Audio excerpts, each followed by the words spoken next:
오늘은 마태복음에도 나와 있습니다. 주기도문입니다. 주기도문. 그래서 너희는 이렇게 기도하라, 그런 내용을 가지고 여러분에게 말씀을 드리도록 하겠습니다. 하나님이 이 세상을 하나님 뜻대로 창조하셨습니다. 하나님 뜻대로 창조하셨기 때문에 그 뜻이 이루어져 나가는 동안은 하나님의 거기에 대한 스케줄이 있어요. 계획이 있습니다. 그대로 계속해서 나가는 것이죠. 그것을 가지고 하나님의 경륜이라고 합니다. 이 경륜은 어떠한 일이 있어도 바뀌어지지 않습니다. 경륜과 섭리가 있는데, 섭리라는 것은 이 사람이 이렇게 사람에 대해서 어떤 반응하는 것이지만, 경륜은 그냥 하나님께서 정해놓으신 거기 때문에 그것은 계속해서 그냥 흘러갈 뿐입니다. 세상에 어떠한 일이 있어도 그 경륜은 절대 변하지 않습니다. 그러므로 우리의 기도는 하나님 앞에 드리는 기도는 어떤 기도가 되어야 되느냐? 내 뜻대로 하나님 앞에 드리는 기도가 되어서는 안 된다는 거예요. 그거는 미련한 기도입니다. 어떻게 기도해야 되나? 하나님의 경륜에 맞춰서 때에 맞는 기도를 해야 된다는 거예요. 오늘 지금 이 시간에 기도하는데 주여, 주여 예수님의 피로 나를 구원해 주옵소서, 예수 그리스도 오신 놈을 구원해 주셔서, 이거는 지금 아니야. 그 기도는 아니야. 이미 예수님께서 다 이루셨기 때문에 지금 그런 기도를 하는 거 아니야. 그러니까 하나님의 경륜의 때, 하나님은 이 세상을 창조하신 때가 있고, 또 거기다 만물을 또 그 안에다가 다 채우시는 때가 있고, 또 인간이 범죄함으로 말미암아 거기 하나님이 언약하신 때가 있고, 그 언약하신 중심이 예수 그리스도시요, 그 예수 그리스도 그 말씀대로 이 땅에 오시고, 또 말씀대로 오셔서 다 이루시고, 그 다시 오신다는 때가 있고, 막 이런 때가 계속 흘러간다는 거예요. 이 경륜의 때에 맞춰서 우리가 기도한 거예요. 그래서 예수 그리스도가 이 땅에 오시기 이전과 이후의 기도 내용은 틀려야 됩니다. 당연히 틀려야 됩니다. 예수님이 오실 때부터, 그때부터 세상은 말세라고 그랬어요. 거의 마지막이라고 그랬어요. 근데 우리가 보면 2000년이나 지났는데 무슨 말세야 할지 모르지만, 하나님의 큰 그것이 뭐 수천억 년이 됐는지 몇백억 년이 됐는지 우리는 잘 모릅니다. 하나님이 이 우주를 만드신 그때가. 그러나 그때로부터 수백억에 되어지는 그 세월에 보면 지금 예수님이 오신 그때부터 2000년이라는 것은 거의 끝입니다. 지금. 이제 그런 거죠. 그래서 그런데 이 예수님 오신 것과 예수님이 오시고 난 다음에 어떻게 달라져야 되느냐? 여기 제자들이 지금 예수님에게 와서 물었습니다. 뭐라고 그러냐면, 그 제자 중에 하나가 물었어요.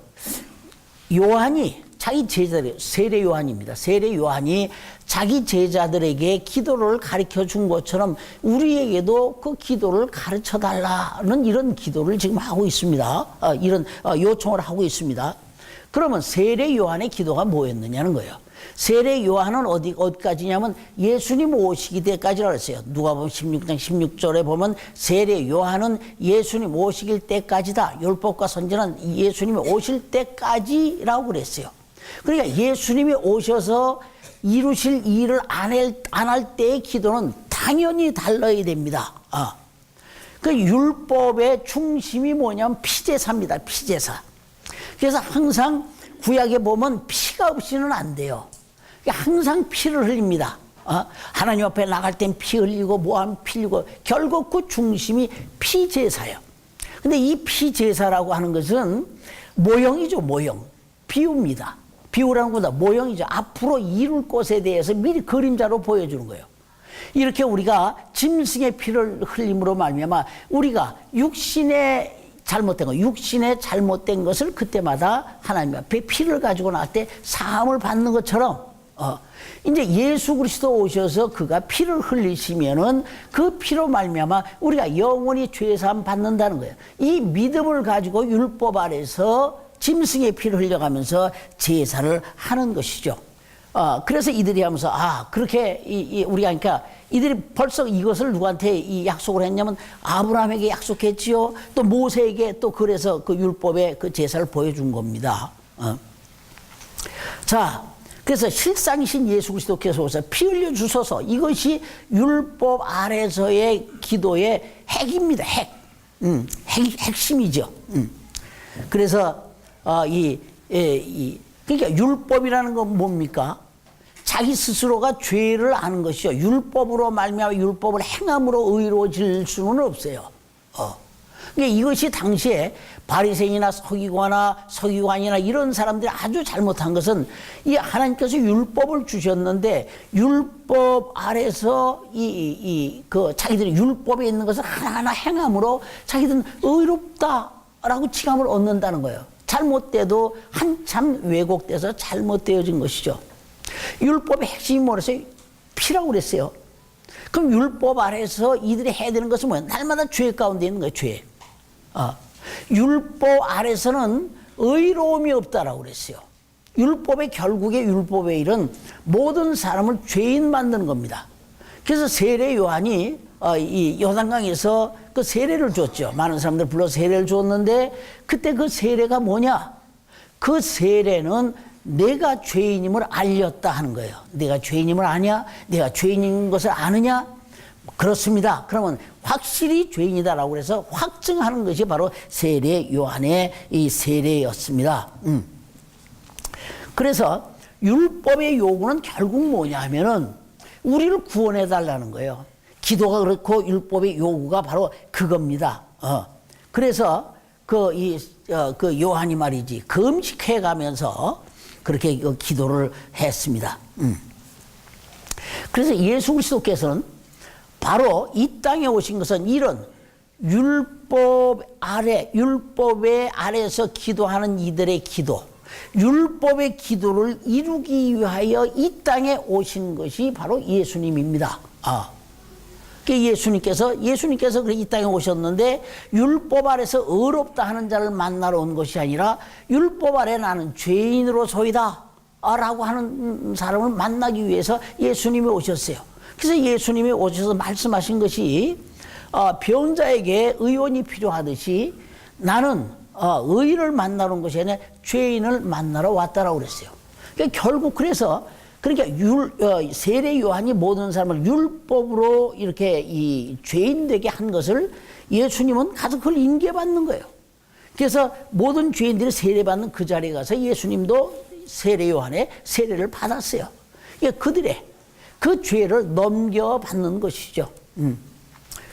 그래서 결국 율법은 뭐냐 하면은 모든 사람을 예수님에게까지 오신 구세주에까지 안내하는 가정교사다라고 성경은 이렇게 표현하고 있습니다.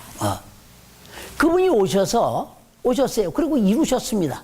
그래서 때마다 되면은 제자들이나 알만하면 내가 이제 율법의 요구를 이루기 위하여 피를 흘려야 하리라 하는 거예요. 피를 흘려야 하리라. 그러니까 이것을 예수님이 피 흘리러 십자가에 올라가심을 하는 것은 우리가 그를 보고 슬프다고 그래서 그렇게 눈물을 흘릴 것이 아니라 감사합니다고 감사의 눈물을 흘려야 되는 거예요. 감사의 눈물. 근데 어떤 여인들이 예수님 십자가에 갈 때 어떤 여인들이 그를 보고 눈물을 흘리는 것을 보고 예수님께서 울지 마라. 너와 내 자손을 위해서 울라고 그랬어요. 예수님이 십자가에 가시는 것은 율법의 요구를 이루기 위하여 올라가시는 것입니다.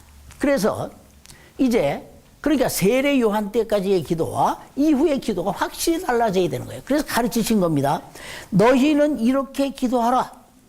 아버지여, 이름이 거룩히 여김을 받으시오며 합니다. 그러면 아버지의 이름이 거룩히 여김을 받으려면 어떻게 합니까?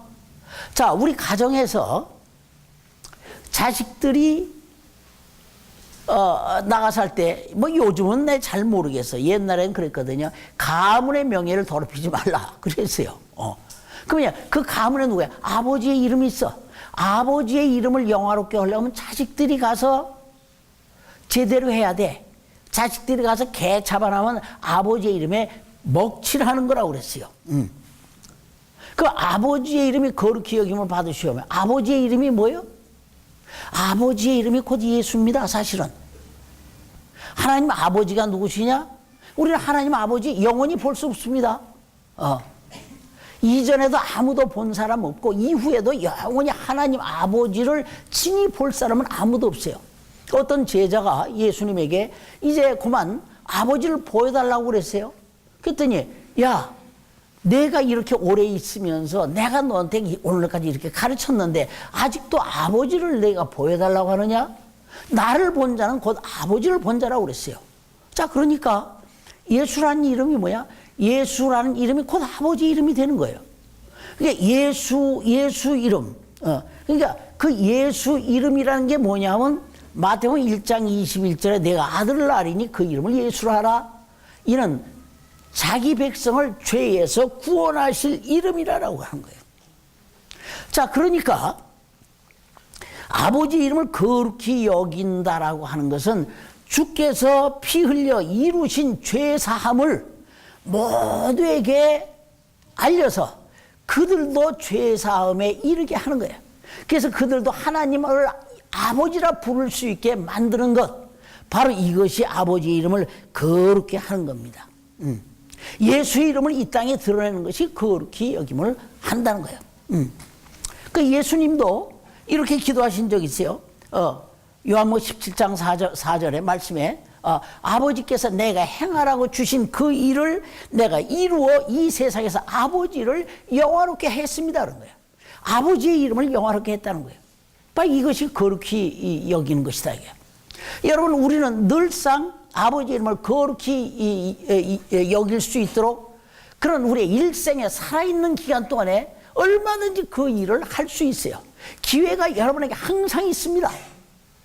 하루에 한마디라도 할 수 있는 건 뭐냐면 예수 이름의 구원.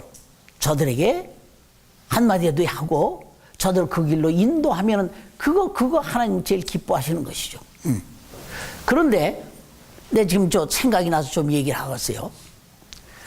이 전주에 보면은 호주의 과학자 104세 된 그 과학자분이 자기가 가서 자기 나라에서는 안락사가 없다고 그 스위스에 가서 안락사를 했습니다.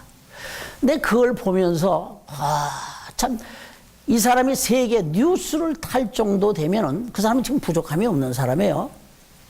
근데 내가 이제 더 살아서 할 일이 없겠다라고 그래서 안락사를 택했어요.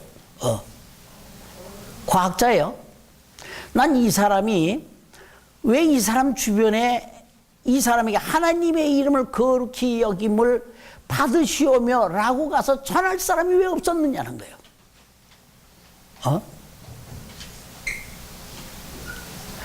저 사람의 한 행동이 전 세계에 있는 사람들에게 잘못된 시그널을 준단 말이야. 아, 그렇구나. 더 이상 할 일 없고 삶이 재미없을 때는 저렇게 가서 주사 맞고 죽어도 되는구나. 이렇구나. 아닙니다. 어째서 전 세계 이 많은 사람들이 또 그 주변에 또 있었을 거 아니에요? 왜 그 사람이 한다는 것은 벌써 사인을 벌써 보냈어요. 왜 그 사람에게 왜 아버지의 이름이 거룩히 여김을 받으시오며 할 수 있는 그런 기회를 못 가졌느냐는 거야. 사람들이 얼마나 자기의 인생이 살다가 그럼 끝나면은 그냥 끝나는 거예요? 주사 맞고 끝나는 거예요? 하나님이 그렇게 하기 위해서 우리를 당신의 형상과 모양대로 만드셨나요? 절대 그런 거 아니죠. 아주 잘못된 그런 선택을 한 그 어떤 노과학자. 그 사람의 결말이 어떻게 될까요? 그 사람은 왜 그러냐면 이 땅에 사는 것만이 삶의 전부라고 생각하기 때문에 그렇게 어리석은 선택을 한 거예요. 마지막에 자기 식구들하고 나면서도 이렇게 인사를 할 정도가 됐는데 어째서 그 주변에 그런 사람이 한 사람도 없었느냐. 그 사람 설득시켜야 될 거 아니에요. 어리석은 사람들이 저런 사람들의 본을 받습니다. 절대 있어서는 안 될 일들이 자꾸 벌어지고 지금 있습니다. 자, 그 다음에 아버지의 이름이 거룩히 여김을 받으시오. 나라 임하옵시며. 그래서 나라 임하옵시며. 나라 임하옵시며. 나라가 뭡니까? 하나님 나라의 하나님 나라. 그러니까 예수 그리스도께서 이 땅에 오신 것은 왜 오셨느냐? 하나님 나라 이루기 위한 터 기초 작업하기 위하여 오신 거예요. 기초 작업하기 위하여. 그러니까 하나님 나라가 뭐예요? 하나님의 통치권이 있는 곳이 바로 하나님의 나라죠. 그 예수께서 그런 기초 작업을 만들어 놓으신 것이 십자가에서 자기의 피로 말미암아 이제 이 땅에 마귀의 권세, 마귀를 심판하신 겁니다. 마귀는 이제 불법자예요. 예수님 오시기 전까지는 마귀가 가지고 있던 것은 좀 합법적입니다. 왜? 아담에게 하나님께서 이 세상의 모든 것을 내가 지배하고 다스리고 정복하라고 그랬어요. 아담에게 주었어. 근데 아담이 이것을 누구에게 바쳤느냐? 마귀에게 속아서 마귀의 말을 추종함으로 말미암아 그게 바쳐버린 거예요. 근데 예수님께서 오셔서 그 다시 회복해 만들어 놓은 거예요. 이젠 뭐예요? 그 나라가 이루어져 가야 되는 거예요. 그래서 예수님이 죽고 부활하신 제 오순절 날에 그 마가다락방에 성령이 임하셔서 그때 비로소 그때부터 교회가 되어지기 시작한 것입니다. 그러나 교회는 하나님 나라는 아닙니다. 여기에 주님의 지체들이에요. 이 하나님 나라 아니고 이건 뭐냐면 하나님 교회가 되어 성령으로 오셔서 교회를 세우심으로 말미암아 하나님의 나라가 지금 이루어져 가고 있는 것이죠, 지금. 그러면 이 땅에서 하나님 나라가 언제 이루어질 것이냐? 이루어질 때가 있죠.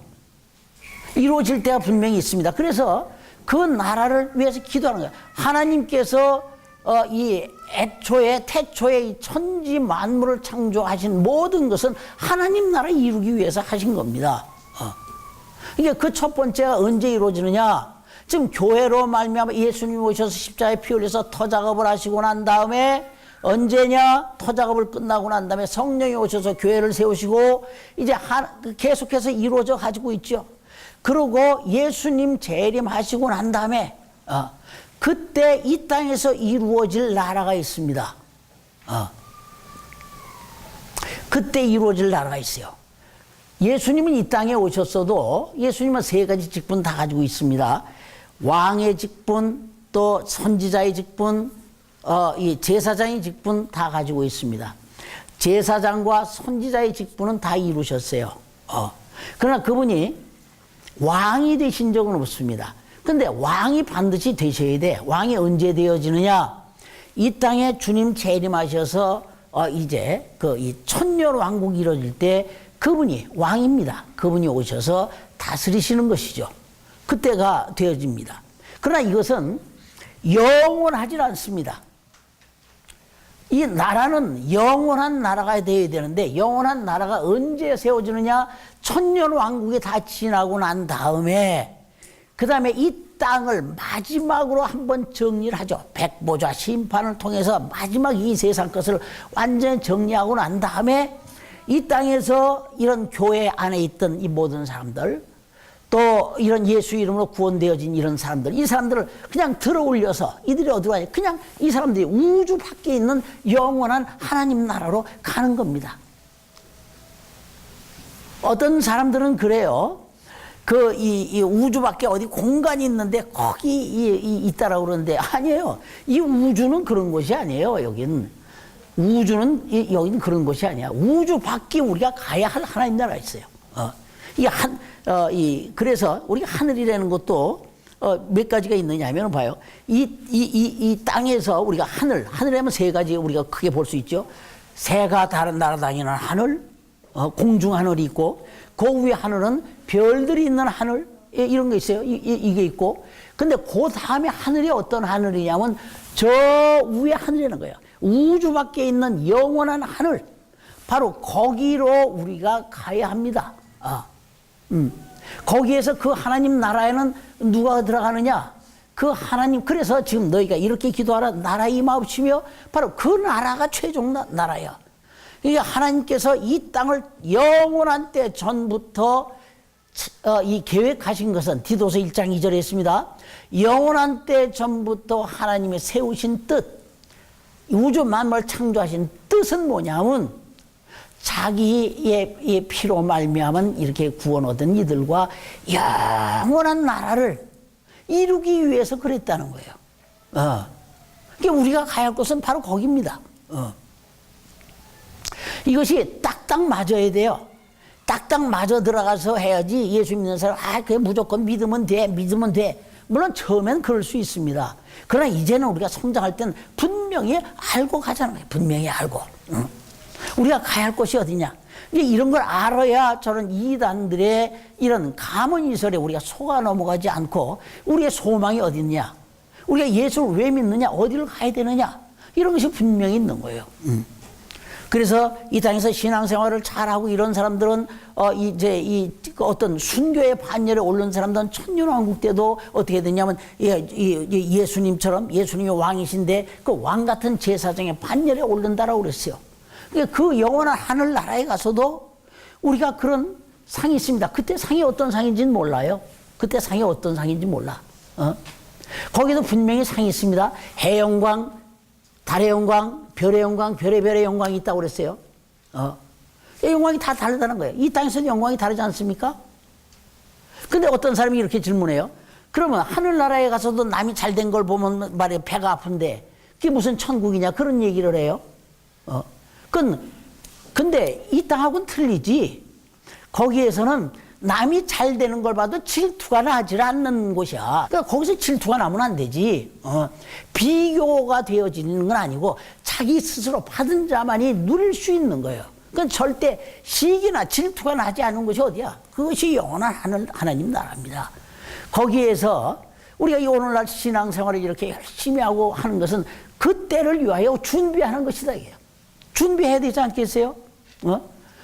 104세가 되어서 이제 더 할 일이 없다. 너무 슬픈 거예요. 그래서 우리가 이 세상에 모든 이 기독교가 지금 어디로 화되어져 가느냐면 이 상당히 위험한 쪽으로 가고 있습니다. 그러니까 우리가 정확하게 알아야 하는 이유가 바로 그겁니다. 영원히 그 사람은 불꽃 가운데 들어가서 지옥불에 가서 그런 영원히 진짜 하나님께서 그만큼 오늘날까지 104세에 다 건강 주고 물질 주고 뭐 다 주었는데 그가지고 뭐 한 거야? 할 일이 없다? 왜 할 일이 없어? 왜? 할 일이 없어 진짜. 왜? 내 안에 생명이 있기 때문에 나한테 전해줄 게 없는 거야. 우리는 호흡이 끝나는 그 순간까지도 우리 입술에서 이걸 해야 됩니다. 아멘입니까? 이건 정말 세게 아멘 해야 돼요. 정말 해야 됩니다. 이걸 남에게 잔소리로 하는 것이 아니라 정말 사람은 죽는 것이 다가 아니라 이후에 영원한 삶이 있다. 우리 부활의 삶이 있다. 그때를 위하여 준비하는 것이라는 거예요. 그래서 이 땅에 살면서도 그런 것 이렇게 위해서 복음을 위해서 전하다가 고난을 받는 것 영광이라는 거야. 그래서 여기에서 주님을 위하여 받는 영광은 이후 내가 받을 그 영광에 좋게 비교할 수 없도다. 로마서 8장에 그 얘기하고 있는 게 바로 그겁니다. 그 다음에 우리에게 날마다 일용할 양식을 주옵시고 했습니다. 자, 우리의 양식은 말이죠. 두 가지 양식이 있습니다. 우리의 육신을 위한 양식이 있고 영혼을 위한 양식이 있어요. 육신을 위한 양식은 그건 며칠만 굶으면 헤매입니다. 헤매. 그러면 자, 이 세상은 세상에 우리가 열심히 일하고 직장을 하고 뭐하고 합니다. 왜 그러냐고 그러면 살기 위해 먹기 위해 사느냐 살기 위해 먹느냐 먹기 위해 사느냐 살기 위해 먹느냐 뭐 그런 얘기를 하지만은 우리도 먹지만은 우리가 먹는 것은 적어도 이유가 달라야 된다는 거예요. 왜 먹어야 되느냐? 우린 주님이 우리에게 명하신 그 일을 이루기 위해서 우리는 먹어야 된다는 거예요. 그래서 너희가 주의 일을 위해서 영육간에 영적인 양식이 있죠. 하나님의 말씀이 우리의 영적인 양식이죠. 육신은 떡이지만 영혼은 하나님의 말씀을 받고 말씀을 여기서 받는 것만이 양식이 아니에요. 여기서 여러분들이, 여기서 여러분에게 말씀을 줍니다. 근데 받는 것이 양식입니까? 아니에요. 듣는 것이 양식이 아니라, 따라합시다. 듣는 것이 양식이 아니다. 듣는 것이 양식이라고 하는 것은 우리가 쌀가마 이렇게 있는 거 이렇게 보는 게 저 양식이 됩니까? 이게 안 되잖아, 이거. 이거 갖다 물 붓고 씻고 해서 밥 해 먹어야 양식이 되는 것처럼 내 듣고 난 것을 내가 행하는 것이 바로 양식이라는 것이에요. 그렇게 양식이 된 사람은 강건하죠. 엄청 강건합니다. 그래서 예수님께서도 제자들에게 어디 가서 동네에 가서 이 음식을 가져와서 선생님 좀 드십시오 그랬더니 나는 너희가 알지 못하는 양식이 있느니라 라고 말씀하셨습니다. 요한복음 4장 32절에. 그가 예수님께서 난 너희가 알지 못하는 양식이 있다는 건 뭐예요? 그는 아버지의 뜻을 이루는 것이 내 양식이라는 거예요. 그래서 우리의 이 영육간의 양식은 다만 주님의 명하신 그 일을 이루기 위한 것입니다. 주님이 명하신 그 일이 뭡니까? 때를 얻든지 못 얻든지가 전하라는 거예요. 전하라는 거예요. 그래서 너희가 땅까지 이르라. 나를 전하라 그랬어요. 언제? 사도행전 1장 8절 성령이 임하면 너희가 권능을 받고 예루살렘과 온 유대와 사마리아 땅까지 가서 복음을 전하라. 내가 땅 끝까지 나가서 복음을 전할지는 볼지어다. 내가 세상 끝날까지 너희와 함께 있을지어다. 또 내가 너희들이 가서 그렇게 전하면 뭐야? 믿는 자에게 따르는 표적도 함께 하리라. 이건 뭐냐? 내가 너희와 함께 한다는 그런 표라는 것이죠. 그러니까 그런 사람들은 앞으로 그렇게 일을 하는 사람들은 앞으로 뭐 10년 후, 20년 후, 30년 후 이런 것 위해서 너무 그것 때문에 내가 거기에 매달려 있지 말라는 거예요. 그러니까 일용할 양식만. 그러니까 너희가 무엇을 먹을까 마실까 입을까 위하여 걱정하지 마라. 그건 전혀 이방인들이 구하는 것이라. 너희가 그 일할 땐 천부께서도 아시고 너희에게 너희 필요한 것을 능히 채워주시리라 라고 말씀하고 있습니다. 또 그 다음에 우리가 우리에게 죄 지은 모든 사람 용서하오니 우리 죄도 사하여 주옵소서 하고 있습니다. 자, 우리 모두가, 여러분이나 나나 우리 모두가 지옥 갈 사람들이었어요. 하나님의 원수들이었습니다. 언제 원수가 됐었나요? 우리는 태어나는 그 순간부터 우리는 원수가 된 거예요. 시편 51편에 그 다윗이 고백한 것도 있죠. 내가 모태중부터 내가 죄인이고, 잉태할 때부터 죄 중에 내가 잉태했고, 태어날 때부터는 죄인이라고 그랬어요. 우리 모두 죄인이에요. 죄인이 가는 길이 어디예요? 그건 지옥이야. 지옥 불속 가운데 있다고. 그런데 어떻게 됐어요?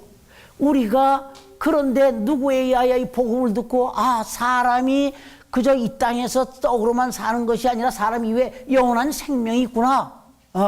그래서 이 세상 사람들 보면 때에 맞춰서 뭐 명절이니 뭐냐 하면 가서 저 돼지 대가리 놓고 이 과일 차려놓고 이렇게 그 조상한테 제사하는 걸 보면 사람이 육신으로 사는 것이 다가 아니라 이후에 영혼의 삶이 있구나.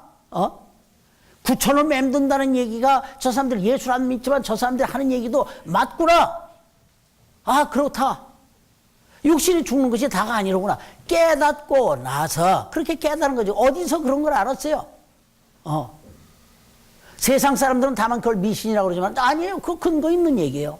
우리는 뭐 예수 안에서 말씀 안에서 이것을 깨닫게 되어진 겁니다. 그랬더니 예수님이 바로 그걸 위해서 지금 또 우리에게 해선 2000년 전에 이 땅에 오셔서 우리 죄를 가지시고 우리의 죄 때문에 죄를 걸머지시고 십자가에 죽으셨다. 그러니까 예수를 구세주로 믿기만 하면 내가 지옥 갈 때는 이미 없어졌다는 거예요. 그러면 왜 지옥을 가느냐 하는 얘기요? 내가 예수님께서 그 죄를 짊어지시고 십자가에 죽으셨는데 내가 그 사실을 입으로 시인하지 않기 때문에 너는 지옥 간다는 거예요. 이미 2000년 전에 다 이루셨어요. 이제 너무 쉬워. 우린 그것을 위해서 우리가 예수님에게 무슨 무슨 이 돈을 가져다 드려야 우리가 죄사함 받는 것도 아니고 아무것도 아니야. 다만 예수님이 나의 구세주이십니다 라고 믿기만 하면 그분이 나를 위해 피 흘려 주셨습니다. 내 대신 십자가에 죽으셨습니다 라고만 우리가 입으로만 시인하면은 난 천국에 갈 수 있는 것입니다. 그러니까 얼마나 큰 빚이에요 이게. 우리가 주님한테는 엄청난 빚을 우리가 지은 거예요. 이것보다 더 큰 빚이었어. 응? 이게 무슨 돈, 자기의 목숨보다 더 큰 게 어디 있습니까 이 세상에. 이 지구, 이 우주를 다 갖다 준다 하더라도 그것이 자기 목숨, 자기 영혼의 생명만큼 귀합니까? 모든 것을 다 갖다 줘도 가장 귀한 것은 자기야, 자기. 근데 이것을 내가 얻었단 말이에요. 얻었으면 바로 그래서 이것을 은혜라고 하는 것이죠. 은혜. 이 은혜를 안다면은, 이 큰 것을 내가 받은 것을 안다면 누가 나에게 조그맣게 잘못한 걸 허물, 지옥 갈 죄를 면했다면 누가 나에게 조금 잘못했다 그것 가지고 왼수 참아갖고 되겠느냐 이 나쁜 놈아 하는 거예요 지금. 안 된다는 거예요. 그래서 내가 나에게 들어와서 예배할 때, 나에게 들어와서 예물 드리려고 할 때 내가 먼저 널 살펴보고 내가 혹시 남에게 원망 들을 만한 일이 있거든 가서 그하고 가서 화해하고 그런 거야. 화해하고. 그렇지 않으면 내가 하는 건 안 받겠다는 거예요. 하나님이 안 받으신다는 거예요. 그래서 성경에 그런 비유가 나와 있어요. 어떤 10,000달란트, 10,000달란트 빚진 자가 그 빚 때문에 이제 감옥에 갇히게 됐어요. 그러니까 가서 이 빚진 자에게 제발 좀 살려달라고, 나 뭐 처자식도 있고 뭐도 있고 내가 감옥에 평생 있으면 저 처자식들이 굶어 죽고 뭐 어떻게 이런 얘기를 했어. 그래 좋다. 내가 갚아주마 해서 그 10,000달란트를 탕감해 줬습니다. 10,000달란트라는 것은 그건 뭐래 수백억이 될지 뭐 수천억일지 그 엄청난 액수야. 자꾸 이 사람이 평생 갚아도 갚지 못할 금액이야 그게. 그런데 이 사람이 거기서 사함을 받고 딱 나가다가 어떤 사람을 만났는데 그 사람은 뭐냐, 그 사람에겐 100데나리온 수십만 분의 1 그걸 빚진 자기가 빌려준 자가 있는데 자기한테 갚지 않은 자야. 갚지 않았더니 와 이리 와, 안 돼, 너 데리고 와. 그래서 포도청에 데리고 갔어. 거기다 갖다가 집어넣어. 이걸 보고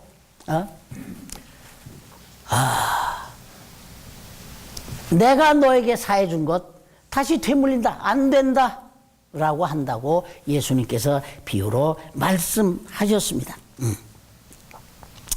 그래서 자기가 내가 하나님 앞에 받은 이것을 온전히 유지하려면 나에게 잘못된 사람도 또 이렇게 빚진 자도 모두 탕감해 줄 수 있어야 된다는 거예요. 그래서 마태복음 18장 35절에 너희가 각각 중심으로 형제를 용서하지 아니하면 내 천부께서도 이와 같이 하시리라. 그래서 다시 얘기하면 마태복음 5장에 하나님 앞에 나올 때 형제에게 원망 들을 만한 일이 있거든 먼저 형제 화목한 후 와서 예배를 드려야 한다. 에베소서 4장 32절에 서로 인자하게 하며 불쌍히 여기며 서로 용서하기를 하나님이 너희를 용서하심과 같이 하라. 또 골로새서 3장 13절에도 누가 네게 혐의가 있거든 서로 용납하여 피차 용서하되 주께서 너희를 용서하신 것과 같이 너희도 그리하라 라고 했어요.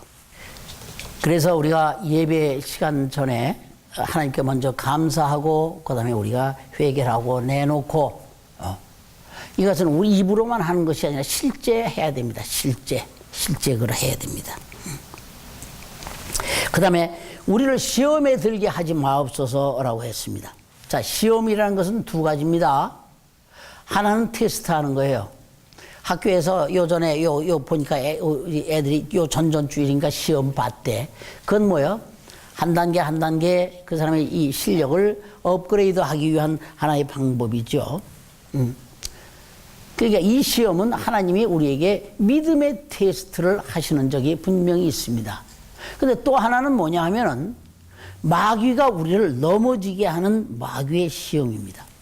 믿음의 테스트는 정말로 기뻐해야 됩니다. 그래서 야고보서 1장 2절로 4절에는 너희가 여러 가지 시험을 만나거든 온전히 기쁘게 여기라. 이는 너희 믿음의 시련이 인내를 만들어내는 줄 너희가 알미라. 인내를 온전히 이루라. 이는 너희가 온전하고 구비하여 조금도 부족함이 없게 하려 함이라.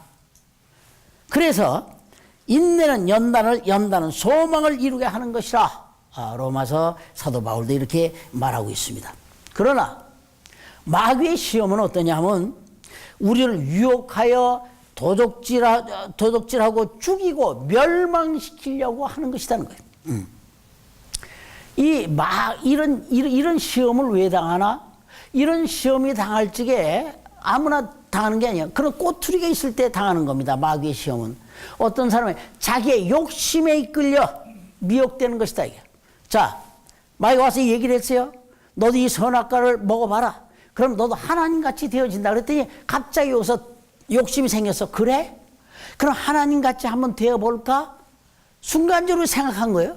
바로 그 자기 욕심에 이끌려서 그렇게 되어지니까 거기를 그냥 사정없이 찔러대고 왔지요. 그러니까 마귀가 그 욕심을 찔러대면서 우는 사자처럼 삼킬자를 찾으러 돌아다닌다고 그랬어요. 야고보서 1장 13절로 15절 말씀에 오직 각 사람이 시험을 받는 것은 자기 욕심에 끌려 미혹됨이니 욕심이 잉태한 즉 죄를 낳고 죄가 장성한 즉 사망을 낳느니라 했습니다. 마귀가 사람을 공격할 때 어디에다 포인트를 둔다고요? 염려와 걱정을 가진 사람들. 이 사람 반드시 그 사람에게 슬쩍슬쩍 갖다가 줍니다. 생각을. 그래서 너 앞으로 어떻게 살래? 너 뭐 예수 믿는 게 다야? 내가 처음에 이 직장 딱 그만두려고 딱 한다고 그랬더니 주위에서 그래요. 나를 참 가까이 알고 날 걱정해 주는 사람이 그래. 나보러 앞으로 어떻게 살래? 그래. 앞으로 어떻게? 너 직장 그만두면 월급도 당장 없을 테고 뭐 이런데 앞으로 어떻게 살래? 근데 참 오랜 시간 지나가서 난 다음에 지금 그들이 나를 보면 참 그때 잘 선택했다 그래. 잘 선택했다. 하나님께 나에게 날마다 이렇게 열정적으로 일할 수 있는 이 일거리 주신 게 얼마나 감사합니까? 여러분 모두에게도 이런 기회는 항상 있습니다. 그래서 마귀는 염려하는 자를 자기 밥으로 찾는다는 사실이죠. 아무도 마귀의 밥이 되지 맙시다. 마귀의 밥이 돼서는 안 돼요. 그런데 그러면 이런 마귀의 괴계를 능히 이기는 방법이 뭐냐? 이걸 어떻게 해야 되냐? 고민해서 이기는 방법이 아니야. 마귀의 괴계를 이기는 방법은 딱 하나밖에 없어요. 그걸 딱 한마디로 에베소서 6장에는 하나님의 전신갑주를 입으라고 그랬어요. 전신갑주를 입으라. 그건 뭐냐 하면 전신갑주는 하나님의 말씀으로, 즉 진리의 허리띠, 평안의 복음의 신발, 의의 흉배, 믿음의 방패와 구원의 투구와 성령의 검을 가지라라고 그랬어요. 이 한마디 이거 뭐 말이 무슨 뭐 그럴듯한 말이지만은 이 말은 결국 뭐냐? 하나님의 말씀 안에 들어가 있으라는 거예요. 말씀 안에 들어가 있으라는 거예요. 그 말씀 안에 들어가 있고, 그 말씀으로 말미암아 말씀에 따라서 우리가 거기에 따라서 어떤 순종하거나 복종하는 거예요. 우리가 처음 예수 믿을 때는 모릅니다. 잘 몰라요. 그러니까 뭐 이치를 따지고 뭐라고 그러지만 잘 몰라. 그럴 땐 그냥 무조건 복종해야 돼. 우리 어린아이들한테 우리가 인격적으로 다 이렇게 얘기하지만 그 아이들에게 다 이해 안 되는 게 많이 있습니다. 그런 아이들은 몰라. 어떻게? 무조건 복종시키는 거예요. 처음에는. 복종시키고 안 될 땐 뭐예요? 그래서 그때는 이 교편이라고 그랬죠. 그래서 회초리 든다고 그랬잖아요. 회초리. 요즘은 뭐 회초리 없어졌어요. 자원. 이 회초리 없어지는 것은 문제입니다. 우리가 아이를 가르치는데 엄청난 문제고요. 그러니까 우리가 신앙도 내내 마찬가지예요. 신앙이 잘 모르고 어렸을 때는, 처음 들었을 때는 어떻게 해야 돼? 와서 그냥 복종을 해야 돼. 복종과 순종이 있습니다. 조금 다르죠. 복종은 무조건 하는 거예요. 순종은 알고 하는 거하고. 그렇기 때문에 하나님의 말씀이, 그러니까 우리가 그 하나님 말씀의 깊은 뜻은 몰라도 여기서 이 말씀이 이렇게 하라, 네가 주일을 반드시 지켜라 그러면 나오는 거예요. 옛날에는 안식일 안 지키는 자는 죽이라고 그랬어. 근데 요새는 요새 죽이는 사람 없습니다. 그래도 여전히 예전에 그 율법이 여전히 유효한 거예요. 율법이 폐했다라고 그러니까 율법을 다 폐한 줄 알아. 아니에요. 율법이 폐했다는 것은 율법이 제사법만 폐했다는 것이지, 그 외에 다른 것이 있으면은 우리가 다른 것은 계속 유효합니다. 율법이 없으면 모든 사람이 방자하게 된다라고 그랬어요. 그러니까 주일 지켜라. 와 제대로 와. 시간도 지켜와. 자기 마음대로 자기 잣대로 해서는 안 된다는 거예요. 그러니까 하나님의 말씀이 여러 가지 있거든. 저건 이런 말씀 저런 말씀 때 무조건 그 앞에 잘 모를 때는 복종을 하고, 또 그것도 잘 앞뒤가 안 되면 아는 사람한테 가서 좀 묻고, 여기 예수님의 제자들이 그러면 우리는 어떻게, 세례 요한의 이 제자들에게는 이렇게 가르쳐 줬는데 우리는 그럼 어떻게 기도할까요? 기도하는 걸 가르쳐 달라고 물었기 때문에 예수님이 가르쳐 주신 거예요. 지금도 모르면 와서 겸손하게 묻는 것이 좋습니다. 겸손하게 묻자 이게. 자, 결론을 내겠습니다. 오늘 우리의 기도는 어떻게 하는 기도냐? 하나님 앞에 주여 내가 뭘 주옵소서, 뭘 주옵소서. 그게 우리 기도가 하나님 앞에 무엇을 달라고 하는 것, 이거 기도 아니에요. 그건 자기 욕심 채우려고 하는 것이지. 정말 제대로 기도는 뭐냐면, 내가 하나님의 이러이러한 뜻을 내가 이루어야겠습니다. 그 뜻을 이루기 위하여 하나님의 지혜를 주시고 지식을 주시고 내게 성령을 보내주시옵소서, 깨닫게 해주시옵소서. 이것이 참 기도입니다. 이 기도 아니고 매일같이 아이고 지금 우리 아이가 뭔데 우리 아이를 좀 어떻게 해야지. 우리는 좀 성숙합시다. 네. 이제 우리의 일은 많은 이들을 주께로 돌아오게 해서 하나님의 이름이 거룩히 여김을 받으시게 하는 것이어야 한다는 것입니다.